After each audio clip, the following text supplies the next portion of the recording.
Que hay gente, yo soy Cranber y estoy con un mestizo ahora mismo. Saluda Cancuno. ¿Qué onda? Ok, nosotros vamos a leerles una pequeña historia, una creepypasta de Ed, Eddie, Eddie. Los niños están muertos y en el limbo. Ese es el título de la creepypasta. Una pequeña advertencia, este video puede nada más ser de voz, pero la historia es poquito de miedo. Entonces empezaremos a leerla desde ya. No hemos estado aquí por siempre, pero el vecindario sí. Incluso antes de que existiera la Tierra, este ya existía aquí. Aquí para ellos que perdieron su vida en estos terrenos malditos. Aquí para quienes murieron mucho antes de que su vida real empezara de verdad. Aquí para quienes nunca quisieron crecer. Venimos de diversos tiempos y vivimos diferentes vidas. Pero solo algo es verdad para nosotros. Vivimos en el reino terrenal del vecindario en algún momento de nuestras vidas y morimos antes de que nos llegara la hora. No recordamos mucho de nuestras vidas en la cerrada desde que el último miembro del grupo vino y no recordaremos este momento cuando venga el próximo. Pero esto es lo que sabemos. Rolf fue el primero que llegó aquí. A diferencia de nosotros, nació en tierras lejanas, e incluso en el más allá no había olvidado su vida en el viejo mundo. Vivía en el vecindario antes de que lo construyeran. El hijo de un pastor, él y el resto de su familia vinieron a iniciar una granja en estas tierras que pronto se convertirían en el lugar en el que todos residiríamos eventualmente. Murió en 1903, mientras atendía a los animales de su familia. El toro escapó de su corral y al intentar detener a la bestia, Rolf fue pisoteado hasta morir. Por eso, incluso si trajo muchos animales con su espíritu, eligió no traer al ganado. Continúa con el negocio de su granja todos los días, pero eso no duraría en abandonarlo para jugar con otros niños del vecindario. Johnny fue siempre un niño solitario. De hecho, Rolf se volvió su primer amigo humano cuando vino al vecindario tras morir. Sus padres se mudaron a los terrenos que habían sido la antigua granja de la familia de Rolf. Sin ningún niño cerca y sin trabajo de campo para ocupar su tiempo como lo hacía Rolf, Johnny comenzó a imaginar muchas cosas. Así nació Tablón, y juntos viajaron por la campaña escalando árboles y metiéndose en problemas. Lamentablemente, esto no duró mucho, pues unos años después se enfermó. En 1922 murió tras una larga batalla con la tuberculosis.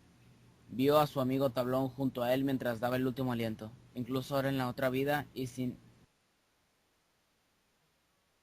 una campaña. Aún pasó mucho tiempo jugando en los patios traseros y las calles. El siguiente en venir fue Eddie. Eddie nació en Nueva York, pero se mudó al vecindario en 1932, justo cuando la Gran Depresión estaba en su punto más alto. El vecindario era diferente, pero ya comenzaba a tomar forma cuando las familias empezaron a mudarse y dividieron las tierras que pertenecían a la familia de Rolf alguna vez.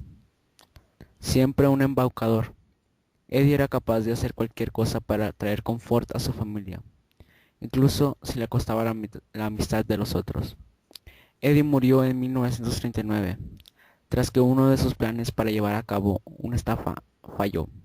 Se ahogó, se ahogó tratando de cruzar el río local mientras huía de un grupo de niños enojados, a los cuales intentó engañar. Incluso en la otra vida sigue persiguiendo el poderoso dólar. Sara y Ed llegaron poco tiempo después de que eso ocurriera, pero a finales de los 40 el vecindario ya casi tenía la forma de los clásicos desarrollos suburbanos que se volvieron populares tras la Segunda Guerra Mundial. Como hermanos creciendo en el caos de la Segunda Guerra, tenían muchas formas de escapar de sus vidas como hijos de un soldado muerto y una madre trabajadora. Sara se volvió enojona y controladora porque trataba de asegurarse de que todos a su alrededor supieran que todos al intentar copiar el modus vivendi de su madre trabajadora. Ed, por otra parte, era todo lo contrario, simplemente se apagó enteramente. De hecho, se aisló de todo el mundo y todas las cosas enteramente, convirtiéndose en lo que parecería ser un completo idiota. Ed eligió involucrarse en las películas de monstruos y cómics que parecía guerra. No tardó mucho para que en 1953 Sarah murieran en un choque de automóvil mientras su madre los llevaba a ver a sus abuelos. Nas llegó un tiempo después de Sarah y Ed. Nas era una hija de las flores, nacida de una pareja de hippies que llegaron a los vecindarios a finales de los 60. Era una niña naturalmente hermosa que siempre sabía cómo obtener lo que quería de niños y hombres. Vivió rápidamente y disfrutaba coquetear y jugar por placer de hacerlo. Murió de una forma más horrible que cualquier otro niño del vecindario. En el verano del 79, un asesino serial que escapó de un asilo local entró a su casa en la oscuridad de la noche, la violó y la mató junto al resto de su familia. El trauma de estos eventos la llevó a apagar su mundo exterior de forma similar a Ed. Y por eso, en la otra vida parece no tener padres.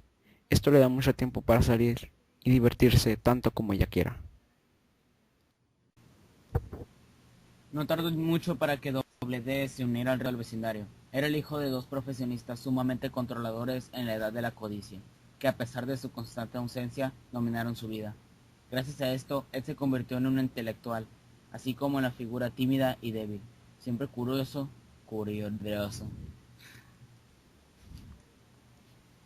No tardó mucho para que Ed se uniera al resto del vecindario. Era el hijo en la edad de la codicia, que a pesar de su constante ausencia, dominaron su vida. Gracias a esto, Ed se convirtió en un intelectual, así como una figura tímida y débil. Siempre curioso, amaba experimentar en cuanto encontraba tiempo libre entre la escuela y las constantes labores que sus padres le imponían. Esto llevó a su muerte. En 1986, una fuga de gas combinada con un mechero Bunsen de uno de sus experimentos lo voló a él y a su casa en pedazos. Siendo tímido y servicial entre tantas aventuras, Doble D continuó siguiendo las órdenes de sus padres mucho después de morir. Kevin fue el siguiente en unirse al grupo. Nació el día en que Doble D murió, y es en muchas formas su opuesto. Kevin venía de un hogar disfuncional y desarrolló una personalidad cruel. En vida, era el chico cínico y furioso que abusaba de otros niños. Su abusivo padre nunca le prestó atención en la vida, y acabó de hecho con ella. En una furia ebria, su padre lo molió a golpes tras que Kevin intentó confrontarlo. Murió en su camino al hospital en el invierno de 1999. Su padre pasó el resto de su vida en prisión. En el más allá, Kevin cambió todo al grado opuesto, con su padre distante que lo llenaría de regalos, y aunque continuó siendo un bully tras morir. Jimmy fue el último en llegar. Murió en el 2000, no mucho después de mudarse a la casa en la que el padre del Kevin vivía. Tenía leucemia, desde que apenas aprendió a caminar. Así, siempre fue enfermizo y jamás logró acercarse a otros niños gracias a sus padres sobreprotectores. Vivió sus días en un pequeño cuarto completamente aislado al mundo exterior. Por un tiempo vivió agonizando, pero finalmente sucumbió ante su eterna enfermedad. Las hermanas crueles son diferentes del resto de los habitantes. Nunca existieron en la Tierra. De hecho, son hijas de demonios no muy distintas a los sucubos de la mitología humana. Parecen poseer habilidades imposibles, como la capacidad de aparecer instantáneamente en cualquier lugar. Fueron enviadas del infierno para atormentar a las almas torturadas del vecindario. Sorprendentemente, sienten atracción hacia los Eds, por razones desconocidas, aunque se especula que al ser los más débiles del vecindario, los ven como blancos fáciles. A pesar de eso, todos las odian y les temen. Bueno, espero que les haya gustado. Este fue un video de backup, de refuerzo para Mestizo, porque mi video inicial se echó a perder. Esto fue grabado con Cancuno. Démosle un agradecimiento, un aplauso por leer, pero al final de la grabación se fregó tantito el audio. Así que nos vemos luego y gracias por